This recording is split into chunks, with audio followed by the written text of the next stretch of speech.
You know. Okay, let me ask you a question, Dred. And I ask this to Tyler, and I ask this to most people. We know the plant is natural; it's not a drug. But why do people say that cannabis is a gateway drug? I want your perspective of your opinion, because we had this conversation off camera. Yeah. So what do you think? I'll tell you what I reckon. I don't think cannabis is a gateway. If cannabis is a gateway drug, then that means cigarettes are a gateway.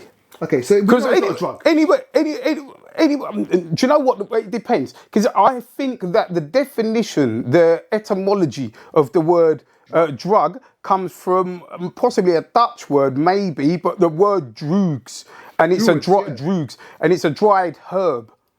I think that's where that come from. Maybe I'm wrong, right? But anyway, or a dried something. Anyway, but I don't think it's a gateway drug, because if it's a gateway drug, like I said, then that means nicotine is a gateway drug, right? I just think cannabis is more readily available. Okay. There's less of a stigma. Like, if people didn't, if crackheads weren't stigmatized and didn't nick their nan's DVD players to buy crack, and crack. People will probably start off smoking crack, but it's stigmatized. Nobody wants to be called a crackhead, nobody wants to be called that, but you don't get that with weed.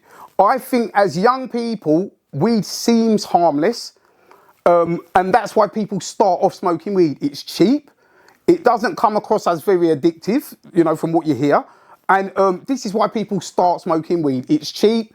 Your mum ain't gonna kick you out, possibly, depends who you are, for smoking weed or whatever. So that's what it is. And I think that's why people start off smoking cannabis. I don't think it's a gateway. Do you think people are always going to choose to do things in their life because they're making choices of the people they keep around them, that bad associations make bad companies? Yeah, definitely. You're smoking weed and Peter or John's over there and he's on hard food and we hang around him for a long enough time. Do you think we'll start doing hard food? Depends what your personality's like, And not only that, I mean, if you looked at John's life and realised actually his life is spiralling out of control, and you know what I mean, you might not do it. But if you looked at John's life and John's doing really well and he's smoking crack, a lot of these musicians, like rock and roll musicians and all of that, they all take heroin. They all take heroin, and things like that. But if you look at their life, they're living all right. They've done experiments.